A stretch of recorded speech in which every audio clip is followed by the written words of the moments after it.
I could be way off, but I'm thinking 50, 60,000 people. Because of you all, you saved my life. Thank you so much. That was the fire suit that started my whole Kenny Wallace and social media. This uniform down here won a lot of races. This thing won 3, but it was so far behind. So this is when I drove the number 8 car. This was the weirdest, and it's heavy, very heavy. But that uniform won 3 races in 1994. You know why they're all, I keep thinking, why are they all unzipped a little bit? So they could get the hanger out of them. I keep wanting to zip them all up. That thing is, feel how heavy that thing is. Holy cow, that is heavy, Herman. Oh, buddy, I'll never forget, You might lose 10 pounds in a race. Yeah. Real. Oh, yeah. 10 pounds in one race. I would drink 2 full Gatorades, and I wouldn't have to pee till the next day. I was so dehydrated. Back then, we didn't understand hydration like you do. Now they all analytical, and they got things on your body, and you need to drink this. And like back then, buddy, we just raced, and like, damn, I'm thirsty. Well, you start seeing stars. You're like, I better drink. They athletes are so high end nowadays because they're like machines. You know, they used to act silly. They call Albert Pujols the machine. Well, in reality, the athletes are so much better nowadays because they got so much liquids and powders and techniques to train them to hit harder. You know, I mean, but yeah, so we would just sweat. And then I was really the second Furniture Row driver. There was a driver named Jerry Robertson. Jerry drove for Furniture Row, but I was the first one to go cup racing. So Joe Garone, the crew chief, Barney Visser, the owner. I think Barney was at the Daytona 500 this year in 2022. But I was racing at Pikes Peak in that Gould's pump car, set quick time, and got beat out of the pits around 3rd. Oh my God, my mind's going wild right now. But me and my wife got in our rental car. We drove from Pikes Peak all the way to Denver, 2-hour drive. Right downtown Denver. I mean, close to where the Rockies played. And this huge building. And anyway, I said, okay. I said, there's no way Barney Visser has enough money to do this. Guy was spending like, the very first year with me, he spent like $12 million on just 12 races or something. But anyway, I have a lot of these fire suits. So this would be, oh my God, this is the 50th. Look at this. 50th Daytona 500. So, you know, there's only, it's a golden anniversary. Yeah. The 50th running of the Daytona 500. So, yeah, you'll see Furniture Row. Barney's a good man. And there it is. That's the fire suit that I ran in the 50th Daytona 500. And Kim, my wife, will not let me do anything with this stuff. That's good stuff, though. Now, but you know one thing I've learned? What means something to me might not mean something to somebody else, right? Yeah. Guess what else I see? I see the last fire suit that I ever ran in NASCAR. Look at this. U.S. Cellular was good to me. They always sponsored me. That's light. That's a great fire suit. Look at that baby. Hell, I ought to wear that damn thing today from a dirt car. Yeah. That's a nice Impact. I've been with Impact forever. Look at that. Look at that baby. Huh? So this fire suit, you know, a lot of this stuff goes with all the helmets, but this fire suit goes with, here, it's like this. This fire suit goes with that hood. Yeah. And that was 2015.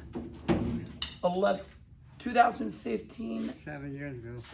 Oh, that ain't a long time ago. Of course, my mind thinks goofy. You could be born and you'd be 7 years old. Yeah.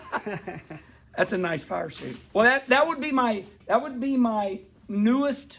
That would be my last fire suit that I ever wore in NASCAR.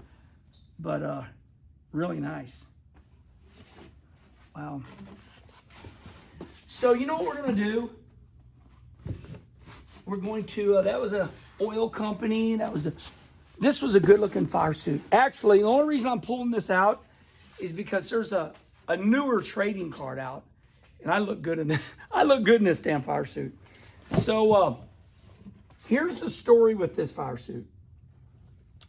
So this is what nobody knows. I learned that ethanol. So this is why people say, Kenny Wallace, where do you get all your sponsorship? A little birdie told me that NASCAR was going to switch over to ethanol to go greener. I'm like, really? Well, I got a buddy over in Illinois that called me.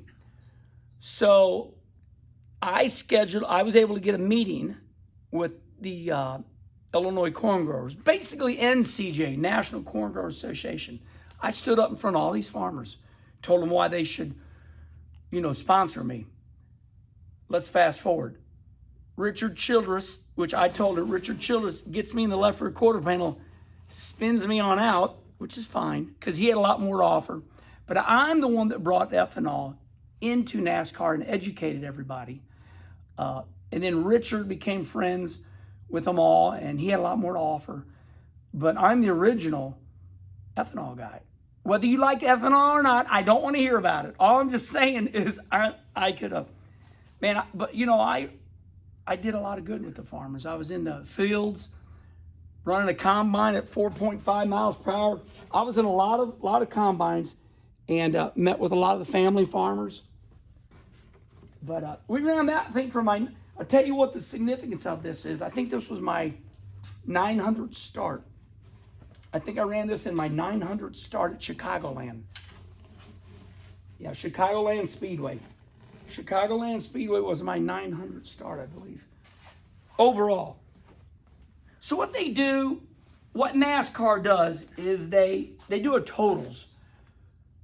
You start out in the trucks, like Kevin Harvick or whoever. Then you go to the Xfinity Series. Then you go to the Cup Series.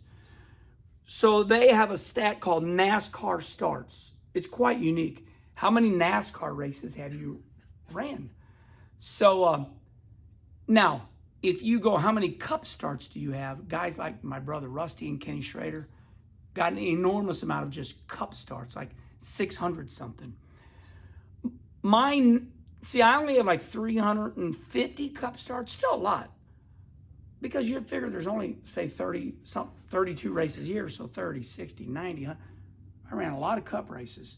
But I still hold the record for the most Xfinity starts at 540 something. But that's what they do. It's no different than baseball. People love stats. So I have 905 NASCAR starts. That's the suit I was wearing when I ran my 900th NASCAR start, right there. And it was at Chicagoland.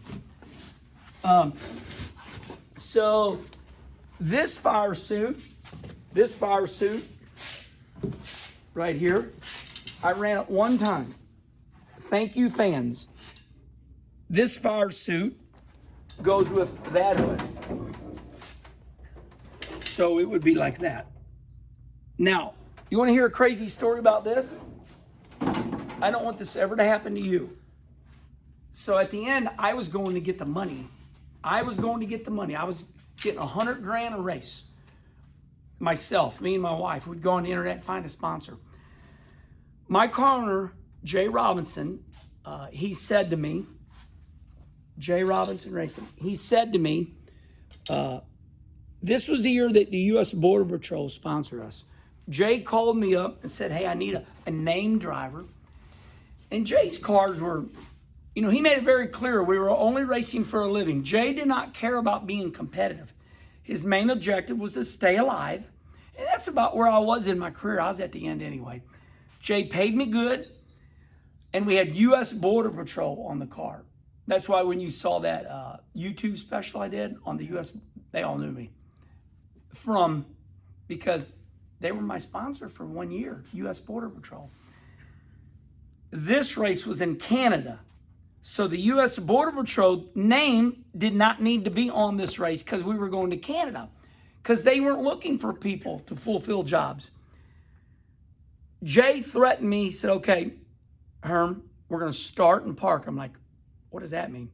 you're just gonna make one lap and park the car. I'm like, oh no. I'm nobody, but the Herminator don't do that. You fans saved my life. I come up with this idea, and this was the fire suit that created my social media. 2009.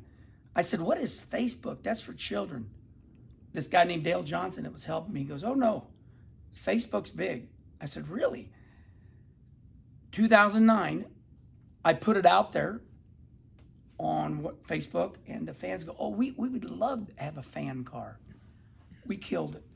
You should have seen Jay Robinson. I think I wrote him a check for $110,000.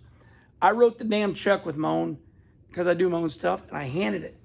Jay Robinson eyeball got that big. I said, now we're going to race. And he got me a good car. And we were running, like I said, we were running like 7th. And on that last lap, it was crazy. That 180 degree up there at the top at Circuit Jacques Villeneuve in Montreal, Canada. We all piled in each other. Once I put it in reverse and backed up, we come down the hill, got 17th. But isn't it amazing that this fire suit is the fire suit totally responsible for me and social media? All those fans, thousands and thousands. Did you look at that? Yeah. No, and that's just the hood. Oh, yeah. That's just the hood. On the quarter panel, look, that's thousands and thousands of names right there. Yeah. All over the whole hood. I mean, we're talking, there might have been, I mean, I don't know how many. I'm going to say close to, I could be way off, but I'm thinking 50, 60,000 people. Because of you all, you saved my life. Thank you so much. We raised that money, took that money and gave it to that car owner. But that's what it costs to do it right. You know, it cost $100,000. Now it costs more. But isn't it amazing now that I get this fire suit out? That was the fire suit that started my whole Kenny Wallace and social media. That was it right there. Wow. I about lost my mind right now. All right, Jughead. We're going to go through one more, and then we got helmets over there. This is incredible, isn't it? Remember, we got to put this stuff back because my wife's going to watch this YouTube special. You did not put my hangers back properly. I don't know. I don't really know why Kim is dead set. My children said they don't want none of this stuff. I don't know why Kim is so dead set on keeping this, you know? Yeah. But she is. Schrader, I think Schrader auctioned off a lot of his stuff.